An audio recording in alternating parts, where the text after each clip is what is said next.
You can regroup. What do you think the team huddle's like right now? What's Clayster saying to the guys? So, hey, just game one, we're all right. Yeah, I think that this is one where Crusher SnD, you know what Formal's going to try to do. You know how Optic Gaming play this. It is no secret that Optic send Crimsix in towards A on offense. They let him make some noise, and then the rest of the team tries to develop towards B. Obviously, the sniper presence that can come into play.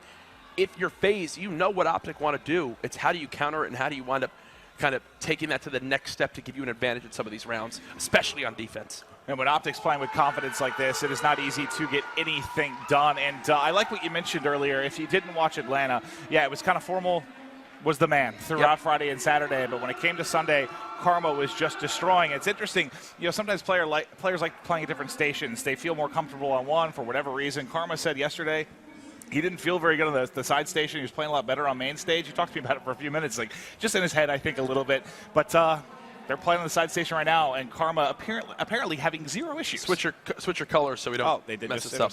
They're playing mind games with us. So that's what I was saying earlier. They kept going back and forth. I looked down, and it showed 8 players on the same team. So apparently they're getting that all figured out, and then we can hop right into game number 2. Remember, be sure to share the stream, mlg.tv/Call of Duty, the CWL Paris Open, a $100,000 event coming off of a strong ending to the CWL Atlanta Open for Optic Gaming. FaZe, again, getting a top 6 performance that definitely didn't want to have at that event. Well, let's talk a little bit, while we've got some time here before the next game starts, maybe a little bit of recap of how the year is shaping up. You know, we just had Atlanta. We have ESWC, and this event very important in the sense that, one, it's probably the one that's going to lead into Roster Mania. Yep. So how you end up doing in this event is very, very important. But talk to me, Jack, about why the team changes are going to be important, specifically with regards to Dallas coming up. Dallas is the last opportunity to earn yourself pro points prior to the cutoff for the Stage 1 Global Pro League. So you wind up having your roster that goes into that, and that's your roster that you wind up playing with. So all the roster mania stuff has to happen prior to that. Yep. So everyone's thinking after ESWC, some of those European teams, some of those NA teams that have really been on the bubble might try to make some big changes happen because it all comes down to those pro points. I can say pretty confidently FaZe, though, and Optic Gaming, 2 of those teams that are sitting in a very good spot for the Global Pro League. Yeah, it's important, too, for the EU side because I believe when you're looking at that, 6 teams get into the Stage 1? I think it's like Epsilon and Fnatic that are sitting there. So Epsilon, Fnatic, 3G was close, but I think with the difference now in placings this weekend, it might have been a yeah, so Fnatic's dropping out, obviously, versus Splice, and Epsilon still fighting could be a difference for them there. But once we get through Dallas, we're hopping into Stage 1. And then it's right into basically Anaheim, splitting Stage 1 and 2. Anaheim is going to be where we decide the 4 teams that kind of get back in, that fall out from Stage 1, get back into Stage 2. There's going to be $1.4 million on the line between the Pro League stages, which is insane. And then once we're done with that, yeah, we still got COD champs. Yeah, $1.5 million there. And a few events sprinkled in between. As you saw that global calendar, be sure to look that one up. For more information, callofduty.com/CWL. To know exactly where you can watch some of your favorite players. We know of some A&Z events coming up, but we're ready to get into game number 2, Crusher, Search and Destroy. You see it on your screen. Optic Gaming, the 100-point Cub FaZe to start out this best-of-5 series, and a very special guest has just joined the crowd. It is JCap. He's got a bright smile on his face, and now, Maven, you got some pressure on you casting. You're being judged by the GOAT himself. He always judges me. You know, I'm close with some of the players. JCap's one of my pals. Yeah? We text, we talk about the game, we talk about sports, we argue about Kobe versus LeBron. We get a lot of arguments, which usually end up going till 3 in the morning. My girlfriend's asked me why I'm not going to sleep and on my phone. It's because I'm texting JCap. The one you truly do love. Update from the other matches going on. Epsilon now up 1-0 over Infused in that European battle. And as I said, Formal, does he bring out the sniper? He does. Optic Gaming already with 3 kills to kick off this round. They're just bullying FaZe right now. It's like they just hit them with a knockout punch early in that game 1 in FaZe, yet to get up. Can they do it, though, now? It's going to be Enable. 1v3 here, a minute or so on the clock. Bomb currently being planted by Scum. Scum, the only one without a kill yet for Optic Gaming. Enable does spot at least 1, which should give him some information of how Optic Gaming want to play this round. Immediately, the flechette comes out after they spot him, and now he's going to get pushed by everybody. It's like piranhas. Is it? You've seen piranhas before? Dropped it. No, I'm actually scared of those, too. I don't know if it actually works. When have you ever encountered quicksand or piranhas? In films. Okay, so you're only scared of them in movies. Yes. Okay. I don't even know where piranhas exist, or if they're real. I couldn't even tell you. Could not even tell you. Optic Gaming take that first round, though. FaZe Clan, it started with Formal sniping one player at middle map. How do you dodge a Formal sniper? That's been a question for a lot of teams this weekend. I'm going to check it real quick because he did get the first blood to open things up, and it's going to be Clayster. He will be peeking mid-map. Clayster is back down for now. Let's go inside. The pressure coming in from FaZe, and they just get shut down almost immediately. It's Clayster down to 1v2 right off the break. The battle goes down at A, and again, it's OPTIC. Do you think, like, they couldn't beat FaZe for a couple years? I know it's spread over multiple titles, but now that they got that win last event, like, is it like the fear is gone or something? I think it more comes down to the preparation, the expectations of the teams going into the event, and then obviously you mentioned the lack of practice time between last weekend and this weekend. Yeah, so if you go in and destroy FaZe last weekend if you're OPTIC, I think a lot of people expect you to do the same this weekend due to the fact that FaZe haven't been able to go back, practice as much as they want at home, re-prepare for that matchup. Either way, OG looking solid right now as, again, it's Clayster all by himself. And you see that 2 and 4 on the minimap. That's Scump and Formal, the duo, sticking together here as they're hunting down Clayster right now, opposite sides of the map as we'll take a look. Clay going to go ahead and get the plant. So this is good for him in the sense he's already going to be able to get it set up. He hasn't found a kill yet in this one. He's got a chance to clutch up big time for his squad. Can Clayster clutch the 1v2. Oh, he's going to be in an engagement now, pushing out for one up top, finds the first kill, second tags him from behind. That's Formal getting it done, and that's why you hunt as a pair. That's why you stay active on the map. Make sure you can't easily be doubled up right there. And Clayster had the right idea. Get the kill and immediately get out, but Formal is literally on top of Scump for the most part in that scenario. Everyone on OPTIC Gaming now with 2 kills to start off this game. It's a well-rounded effort from the green wall. And if he's not, if he's a couple steps behind, maybe not able to get that trade. Oh, yeah, no, but directly on Scump. Entirely true. But because he's right there, he was about to turn the corner. Scump died. It literally could not have worked out better. How does OPTIC change things up now? With the sniper going away, that makes me think that there's a potential for a straight-up B push. And with Crim6 going inside A, that makes me think exactly that. As now they will focus towards this B side, but FaZe do the exact same. I might actually swap to FaZe in a moment because they're getting really, really aggressive. They're going to be pushing forward. You've got Zuma and Enable in very, very forward positions, right? Really, the entire team has pushed up. They didn't want to defend behind the B site like you see the more common of tactics. They get pushed in front, but who was laying prone to the right? That's going to be Crim6. Look at his POV, because if they push through and he's got an ERAD, he can absolutely thwart this aggressive defense. Oh, gosh, and now it's all falling apart for FaZe. You had the flank come in from Formal. Now Crim6 pushing up. Does he check his right crate? It doesn't appear so. As of yet, but then he spins around with the SMG. 2 versus 1. Enable all by himself. If he's going to win this round, he's got to go for the ace. 2 kills to his name so far.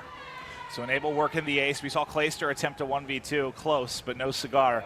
Can Enable get it done? He's in a good position to find one. He's going to get pushed from both sides. Spots one. The second's there. Can he win it? No! The melee from Karma. A slither of health left, but just enough to get it done. A slither of health indeed there, Maven. As you can see right here, just how close it was. The beatdown. A little bit of help from Crim6. Slither, I like that. Sliver was what. So there was a B-rated horror film that I watched one time, which had these little snake things. They also scare me. Okay, so now we know Maven's top 3 fears. As Zuma. Why have I been talking about my fears so much? I don't know. I'm a big scaredy cat. Whoa! I know another fear for FaZe. It's that light of Formal sniper at middle map. Crim6 with first blood. Zuma does do a good job of trading it on out. So we'll win to 3v3. And Clayster now with the sniper making his presence known. Now it's Scump's turn to try and be the clutch man. He burns one, but another there to trade it. And finally, FaZe on the board. Maybe that's what they really needed to get going here to climb back in this one. FaZe needs anything. You're like grasping at straws for momentum or positives from this series. Can one round maybe get something going? That could have been it right there. I do like Clayster still feeling confident in himself with the sniper to bring it on out. Challenge Formal again in middle map. That time he got the better of him. And I think we're going to see this battle yet again, Maven. Who am I going to watch here? Oh. Wow. They both swap. All right, okay. All right, let's get back over to the offensive side. Let's go with Crim6 here. He's 4-4, and the big thing to take a look at is going to be the mini-map, obviously. As you can see, pushing through quickly on defense is FaZe through that flank. Are they going to be ready for the push is the question. Are they going to be ready? Indeed. Doesn't appear so as smoke's now coming in. Crim6 grenade lands right at the foot of Enable. Could not have worked out better there for OPTIC Gaming, and now look at FaZe. They're split up from each other. They're just trying to see whatever they can do to get some ground back. And with time ticking down this quick, I just don't see how this is possible. Well, you got to make plays. 2v4. You spotted one informal outside. Shots a little bit shaky. Not able to connect out on Clayster. Hip fire up close and personal, but shut down. 4-1 Optic Gaming. Again, the big thing that was talked about after Atlanta from Formal was he tweeted about how he's now the real shot caller in Search and Destroy. He's a guy that makes a lot of decisions for Optic Gaming, and it has looked better in the most part since he's now taken over that role. I'm sure he's doing the same thing here this weekend. If it ain't broke, don't fix it. As now we move into round number 6 with a 4-1 OG round lead. I'm just going to check Clayster and Formal early. No sniper play here. Let's see what's going on with Attach. He's 1-4. Great SnD player, obviously not getting the production levels he expects or wants in this game, but it's a similar hit that we saw last time. Now on defense, it's going to be a fast push through the back. Crim6 on the flank finds one early. The pinch now wide open. And Abel thankfully able to get one for the grenade. If you're a FaZe fan, that's both. Oh, it's Scump actually tagging Crim. And now he's in a 1v2. What just happened there, Jack? Scump just decided he's good. He's back on the map. Scump apparently holding a vengeance against Crim6 there. 1 versus 2. Clayster knows where Scump is. Yeah, Scump's going to have to back on down. Still possible to make this one a win for Optic Gaming. But Scump's got to make a pretty nice play to make it happen. He's wrapping around the back. He's got plenty of time to work with here. He spots Clay, can't win it. Nice job. 6 stuff from Clayster to close it out. And I thought when Crim got that opening first blood from the rear, what fell apart? Because you think you kind of have a 2-2 split on both sides. The pinch is going to come in. You have a 4-3 advantage. It was the team kill that kind of just threw everything off? That's more than safe to say. It also put Formal in a spot where he no longer had Crim6 watching over him from that crate side. Formal went to go push rocks. Crim was near that crate's area to watch over that push. But then when he winds up dying, Formal's basically in a 1v2. He's only able to trade 1 kill. As FaZe are trying to stay in things, still down by 2 rounds though, and again, it's that typical Optic Gaming push. 3 towards B, 1 lingering near middle, and A, as FaZe are just 3 hitting this wall run. They 3 hit the wall run, they feed 1 to Karma, but it works out for Clayster and crew as they have a 3v2 advantage. Scump and Crim now having to go big. The slow peek around the corner comes. They're lining up in front, but what can he do? How's he staying alive? How's he staying alive? Finally going to get picked up. Can Crim do it if he gets that around the edge? We're looking at a 1v1. Nah, both tagged, but not dropped. And he's going to have to back on up now, forfeits the map positioning, and still has to worry about this objective. And I think Enable and Attach know that. I think that's why they haven't moved quite yet. Now, I think they're going to begin to get active. You can see both arrows beginning to inch on up, and yeah, they've spotted Crim6. Nice job. FaZe 2 rounds in a row to bring it back to 4-3. They've made this a game you thought maybe Optic running away with this with the hot start they had in game 1. They closed it out. Would they do similar in game 2? The answer is no. FaZe coming back a bit here. Now, I saw you had Clayster with his specialist, Enable as well. So it should be FTL jump available, and then we're going to see Camo. So and Karma's a sliver away, but we got to go with Enable here and see if he can do it. You see both 6 and 5, the difference, or sorry, 7 and 4 for Karma, 6 and 5 for Enable. Enable's got the plan to go with as well. Just throws a grenade right at the back of Zuma. I'm sorry, doesn't Tommy. Die there. Zuma's going to have to hold and wait for his health to come back, as this is going to be a fast plant from FaZe as they've called Optic Gaming's bluff going towards B. I'm keeping Karma highlighted here just in case he finds a kill. He'll have Camo as well, which could be a playmaker in this. Enable doesn't need it yet. They have the 4v2 advantage now on Crim and Formal to get it done. And Formal's actually in the Scarab right now, so he's not going to be able to do anything. I mean, Tags, when he's coming out, he's like, where'd everybody go? I mean, I think here you just turn back around and jump off the map. Maybe you try to earn your overdrive. Oh, this is a tough spot. This is a round win for FaZe. It's going to be 4-4. The difference now for FaZe Clan, obviously one working together as a team, but I think the big thing for me is they've stopped challenging middle map. They've stopped trying to make something happen there. Instead, just getting to a site, planting the objective. They don't burn their camo. They don't blind use it. All smart decisions from FaZe in that round to tie this one up. Yeah, it looks like he was just trying to, oh no, that's awkward. You find him in the corner, throw a nade, and feed one to Enable. Thankfully, I guess he already had his specialist, so not a big difference maker. So why isn't he going off the map? Just trying to get 1 kill to get that overdrive to maybe kick things off here in the next round? I think that's the main thing right there. Trying to earn a payload of your own. Instead, it's not going to happen. Enable just lived through that with the blast shield. 4-4, FaZe 3 rounds in a row. Do Optic Gaming stop the bleeding here? All right, offense coming in for Optic. I'm going to keep Enable. That's number 7 on the minimap, just to see what he's able to do. This pinch from you, if FaZe hit you quickly here, which I think they're going to send one player to do, is going to be attached. The first player challenging on in, no first blood as of yet. Enable's going to camo on out. This should be a round win. Line him up. Trying to line him up. He only got one, so you still surviving a bit there. This is a sniper with Clay ripping one, but it's still going to be a 1v2. He's got FTL jump to go with in the EMC in his hand. It works very well up close. 1v1. Tries to grab a gun. Can't turn on Krim. That was scary. Oh. If he FTL jumped and turned with that pistol, such a sick 1v2. Fortunately for Krim, does have that ERAD, and Scump had already weakened up that player. So OPTIC Gaming, they do stop the bleeding. Big things to point out as well. FAZE used camo, FAZE used FTL jump, and now OPTIC Gaming, they earn their payloads. This now should be a round win in a game secured for OG. Well, that's why I'm going to follow Karma off the beginning here on defense, just to see where the camo comes into play. And that was, Enable was sort of in a tough spot in the sense he saw the 3 players there, and it didn't seem like it lined up ever for him to get 2, right? He only had the option to find 1 kill. Couldn't, I mean, it was still a productive camo, but not as productive as maybe it could have been. No, and there's first blood from Formal. Karma still has camo. Streaks will be called in, and now OPTIC will hightail it out right away. I think they just got to get together right now. Look, I mean, look at how far spread they're kind of 2 groups of 2. I figured Karma might play aggressive, and now it's going to be, I was going to say Formal working on the ace, but he catches a nade to the face after finding the opening 2 kills, but is that enough to close it out? Via the minimap, it looked like Scump might have spotted Enable on the cross. The question is, do they just make the call here for Karma to make a play with camo and in this one? FaZe are just hoping that OPTIC run into their pre-aimed sight lines.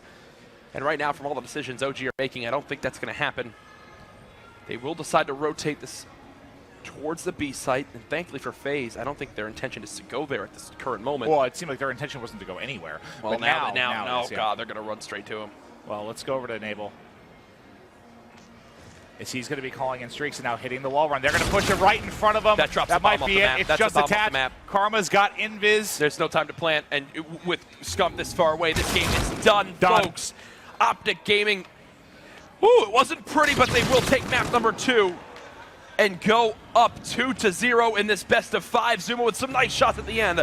But once you see the bomb drop off the map, all you need to do is send your final player all the way back into the spawn, and they do just that. You get it a lot closer here. Now, was there a bit of, I know it was a 100-point club, but there was a period there where FaZe started to fight back a little bit, then OPTIC shut it down. Similar story here in a way for the Game 2 SnD, and now it's all going to fall on the uplink. Can FaZe keep this series alive and push it the distance? We'll take a look at the scoreboard. Enable, big game, 10-7, but needed some support from the squad. On the other end, if it was Karma, I think they kind of carried the load early. If Formal and Krim closed it late. Reminder for everybody at home, this is not an elimination match. This is the winner's bracket final. So if FaZe wind up losing this, or if they mount the miraculous comeback and OPTIC lose, they will just drop to the loser's bracket final and await the rest of the matches going on there. We'll definitely update you guys when we hear more on where those other games currently stand. But one thing we know for sure, 3 European teams and 1 North American squad in that loser's bracket right now, fighting for their lives in this tournament. Maybe an update coming through.